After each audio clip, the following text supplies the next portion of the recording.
नमस्कार, मैं हूं आपके साथ राखी लांबा और आप देख रहे हैं एचएनएन न्यूज। दिल्ली से बड़ी जानकारी है, कल से शुरू होगा संसद का शीतकालीन सत्र। आज सरकार ने सर्वदलीय बैठक बुलाई है, सभी दलों के फ्लोर लीडर इस बैठक में मौजूद रहेंगे। तो संसद का सत्र शुरू होने वाला है और इससे पहले सर्वदलीय बैठक बुलाई गई है। सभी दलों के फ्लोर लीडर इस बैठक में मौजूद रहेंगे और सदन को शांतिपूर्वक तरीके से चलाया जाए, इसे लेकर चर्चा की जाएगी, बातचीत की जाएगी, अपील की जाएगी। दिल्ली से यह खबर है, जहां कल से संसद का शीतकालीन सत्र शुरू होगा और इससे पहले हमेशा से ही ये परंपरा रही है कि सर्वदलीय बैठक बुलाई जाती है और सभी दलों के जो फ्लोर लीडर्स हैं उनसे बातचीत की जाती है कि ये सत्र जो है वो शांतिपूर्वक तरीके से चले, जो चर्चा हो वो सार्थक चर्चा हो और जनता के लिए जो सहयोग है वो सभी दलों के लीडर्स के द्वारा दिखाया जाए। इसी को लेकर चर्चा आज की जाएगी। सर्वदलीय बैठक है, सभी दलों के नेता जो है, फ्लोर लीडर्स जो है, इस बैठक में मौजूद रहेंगे। दिल्ली से जानकारी है, कल से शुरू होगा संसद का शीतकालीन सत्र। आज सरकार ने सर्वदलीय बैठक बुलाई है और इस बैठक में सभी दलों के फ्लोर लीडर्स जो हैं वो मौजूद रहेंगे। कल से संसद का शीतकालीन सत्र शुरू हो रहा है।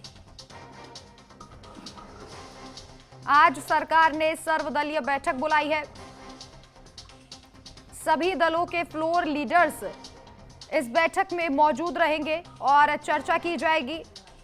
सदन को शांतिपूर्वक तरीके से चलाने के लिए सहयोग मांगा जाएगा और वहीं आज प्रधानमंत्री नरेंद्र मोदी मन की बात करेंगे। आज मन की बात का 128वां एपिसोड है। सुबह 11 बजे मन की बात प्रधानमंत्री नरेंद्र मोदी के द्वारा की जाएगी। तो आज प्रधानमंत्री नरेंद्र मोदी एक बार फिर से मन की बात करेंगे और इसमें कई ऐसे मुद्दे होते हैं जिन पर बातचीत की जाती है। अपने मत को प्रधानमंत्री नरेंद्र मोदी जनता के साथ शेयर करते हैं। पीएम मोदी आज मन की बात जो है वो करेंगे। आज मन की बात का 128वां एपिसोड है और आज सुबह 11 बजे मन की बात प्रधानमंत्री नरेंद्र मोदी करेंगे। बड़ी जानकारी आपकी टीवी स्क्रीन पर।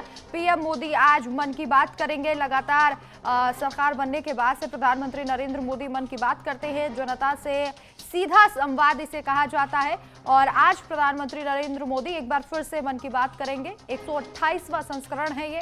11 बजे मन की बात कार्यक्रम शुरू होगा। रेडियो के माध्यम से सभी से मन की बात की जाती है, रेडियो पर प्रसारित होता है और इसी के साथ साथ आप मन की बात 11 बजे से प्रधानमंत्री नरेंद्र मोदी का ये कार्यक्रम आप सुन सकते हैं। बीजेपी के बड़े बड़े लीडर्स जो है वो मन की बात को सुनते हैं। कई मुद्दों पर प्रधानमंत्री नरेंद्र मोदी चर्चा करते हैं, अपने मत को रखते हैं।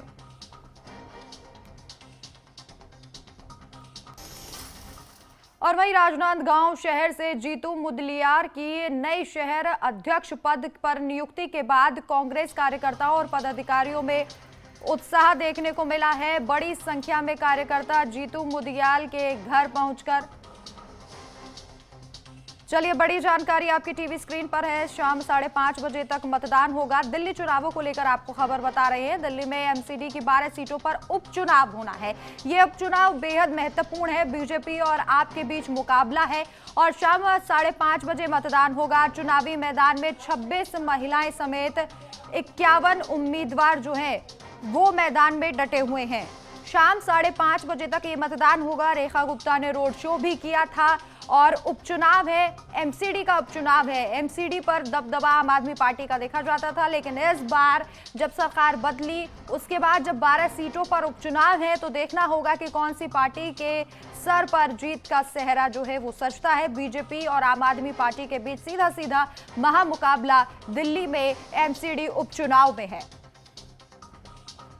शाम 5:30 बजे तक मतदान होगा। तो चुनावी मैदान में 26 महिलाएं हैं और इसी के साथ साथ कई पुरुष भी ताल ठोक रहे हैं और दिल्ली में एमसीडी की 12 सीटों पर आज उपचुनाव होने हैं। शाम 5:30 बजे तक उपचुनाव होगा। वोट का अधिकार जो है वो लोग यूज करेंगे।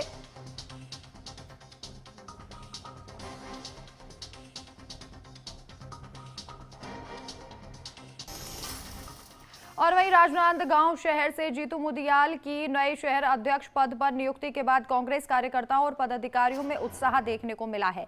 बड़ी संख्या में कार्यकर्ता जीतू मुदियाल के घर पहुंचकर उनका जोरदार स्वागत करते दिखाई दे रहे हैं।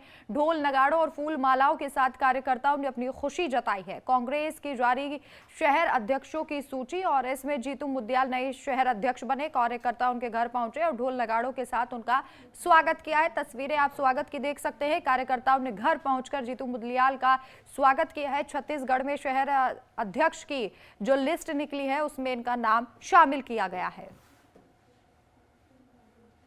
सबसे पहले मैं हमारे कांग्रेस पार्टी के राष्ट्रीय अध्यक्ष आदरणीय मल्लिकार्जुन खड़गे जी, हम सबके बहुत ही लोकप्रिय नेता आदरणीय राहुल गांधी जी, हम सबके मार्गदर्शक आदरणीय केसी वेणुगोपाल जी, आदरणीय सोनिया गांधी जी, हमारे प्रदेश के नेता आदरणीय दीपक बैद जी, डॉक्टर चरणदास महान जी, आदरणीय ताम्रध्वज साहू जी, भूपेश बघेल जी, टी.एस. सिंहदेव साहब, मैं सभी हमारे शीर्ष नेतृत्व का दिल से धन्यवाद व्यक्त करता हूं। पूरे प्रदेश में उन्होंने लगभग युवाओं को अवसर दिया है और उसी की कड़ी में मैं राजनांदगांव से मुझे यह अवसर मिला है। मैं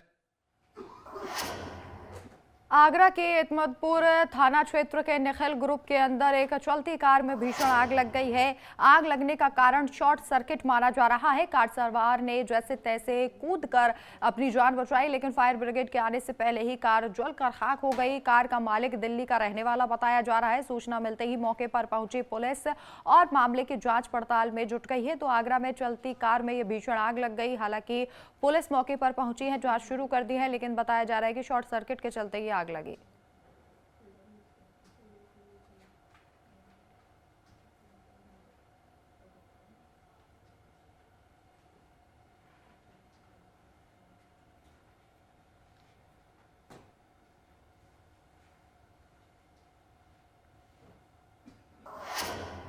चलिए खबर अलीगढ़ से है, जहां महिला पुलिसकर्मी हेमलता का शव किराए के मकान में फंदे पर झूलता हुआ मिला है। महिला पुलिसकर्मी जवाहर नगर कॉलोनी में लगभग 4 साल से रह रही थी।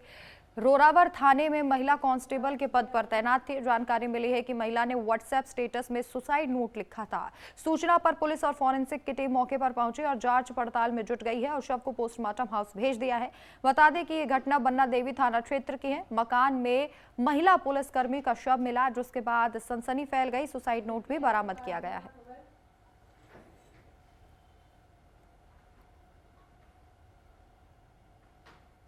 देखिए, आज जो है 1:15 के आसपास थाना बन्ना देवी पर यह सूचना प्राप्त हुई कि एक महिला आरक्षी हेमलता, जो कि थाना रोरावर पे पोस्टेड है, ये किरावली आगरा की रहने वाली है। इन्होंने क्लासिक इन होटल के पीछे किराए के मकान में रहती थी। वहां पे अपने मकान में अंदर जो है फांसी लगा ली है। इस सूचना पे तत्काल पुलिस एवं मेरे द्वारा मौका मुआयना किया गया। फील्ड यूनिट को बुलाया गया। फील्ड यूनिट द्वारा जो है वहाँ पे सभी साक्ष्य संकलित किए गए। उनकी बॉडी को जो है मोर्चरी भिजवाया गया। परिजनों को सूचना दे दी गई है। इसमें जो है पंचायतनामा भर के आवश्यक विधिक कार्रवाई की जा रही है। चलिए यहाँ रुकेंगे एक छोटे से ब्रेक के लिए, जल्द वापस लौटेंगे।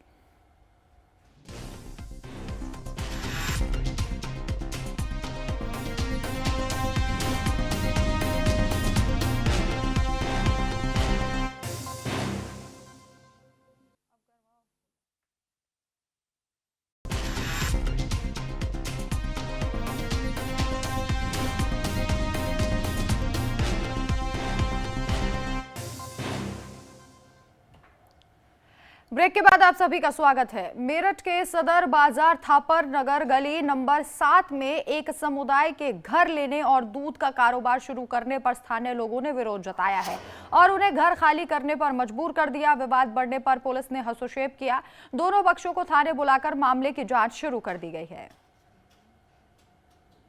तो मेरठ से यह खबर है, जहां पर एक विशेष समुदाय ने घर लिया और दूध का काम शुरू किया तो लोगों ने आपत्ति जताई और विवाद इतना बढ़ गया कि पुलिस को हस्तक्षेप करना पड़ा।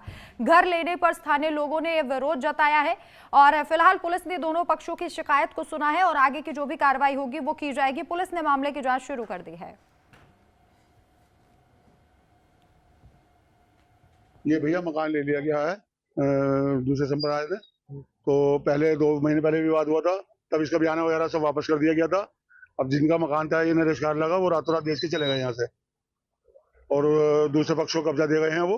अब यहाँ बहुत बड़ा बवाल हुआ था। इंस्पेक्टर साहब आए थे सदर थाने के, वो तो ताला लगा के वो चाबी अपने साथ ले गए हैं। अब सुबह कल 11 बजे मीटिंग है, तो थाने में ही बैठ के जो होगा फैसला होगा। ये मामला ये हुआ है कि ये क्या कहते हैं 285/6 में जो रहते थे, ये रातों-रात बेच के चले गए। अब ये क्या दिक्कत ये है हमें कि यहाँ गुरुद्वारे निकलने का रास्ता है, ये रोक रखा है। सुबह यहाँ पे व्यापार करने, पहले भी वहां पे व्यापार करते थे, अब यहाँ पे करना शुरू कर दिया। अब सारी दिक्कत ये है कि अगर इंसान को जाना है कहाँ से जाएगा, ऊपर से फिर यहाँ पे गाली गलौज भी हो रही है।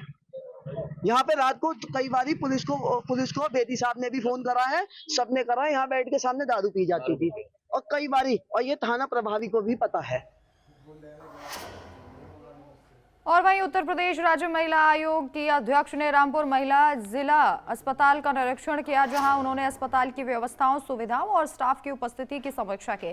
निरीक्षण के दौरान परिजनों ने स्टाफ पर पैसे मांगने का आरोप लगाया। इस पर अध्यक्ष ने अस्पताल प्रशासन से तुरंत जवाब तलब करते हुए सख्त कार्रवाई के निर्देश दिए हैं। उन्होंने कहा है कि महिला मरीजों के सम्मान और बेहतर सेवाओं में किसी प्रकार की कोई लापरवाही स्वीकार नहीं होगी। निरीक्षण के बाद उन्होंने कन्या जन्मोत्सव योजना के तहत नवजात बच्चियों को उपहार भी वितरित किए।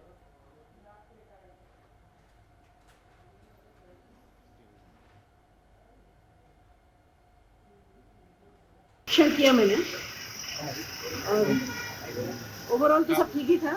जैसा इनका कहना है कि बहुत ज़्यादा लोड नहीं है यहाँ हॉस्पिटल पे, बहुत ज़्यादा ओपीडी भी नहीं है, बहुत ज़्यादा इतना सीवियर या नॉर्मल भी नहीं है।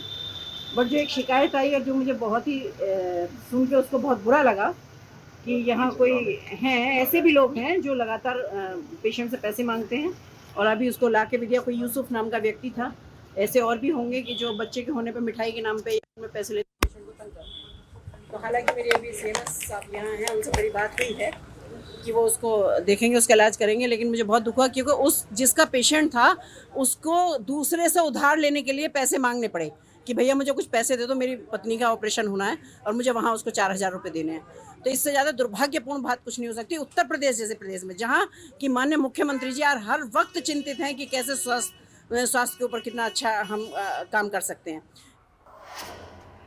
और वहीं यूपी की राजधानी लखनऊ में बढ़ती ठंड के बावजूद रैन बसेरों की कमी लोगों की दिक्कतें बढ़ा रही है। एचओएन की टीम ने जांच में पता चला है कि नगर निगम के दावों के बावजूद कई जगह रैन बसेरे मौजूद नहीं है। ठंडी रातों में फुटपाथ पर खुले आसमान के नीचे लोग सोने के लिए मजबूर हैं। कुछ लोग लकड़ी बटोरकर अलाव जला रहे हैं। बच्चों और बुजुर्गों को सबसे ज्यादा परेशानी हो रही है। प्रशासन की लापरवाही साफ नजर आ रही है। तो लखनऊ की ये तस्वीरें हैं जहां पर नगर निगम के दावों की पोल खुलती नजर आ रही है।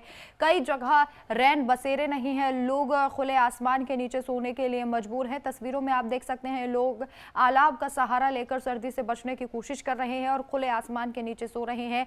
और नगर निगम हालांकि दावे यही करता है कि रैन बसेरों का इंतजाम कर दिया गया है, लेकिन अमूमन हर साल सर्दियों में ऐसी ही तस्वीरें सामने आती हैं जहां पर लोग परेशान दिखाई देते हैं।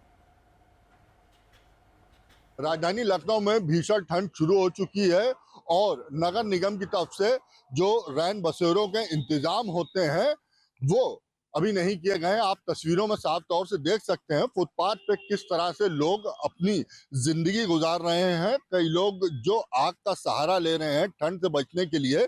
यहाँ पे आप साफ तौर से तस्वीरों में देख सकते हैं कई लोग ऐसे हैं जो खुले में इस टाइम पे लेटे हुए हैं और कहीं ना कहीं मजबूरी के तहत ये खुले में अपनी जिंदगी बिता रहे हैं। यहाँ पे कुछ लोग जाग भी रहे हैं। आइए इनसे जानते हैं, पूछते हैं क्या मामला है। शर्मा जी,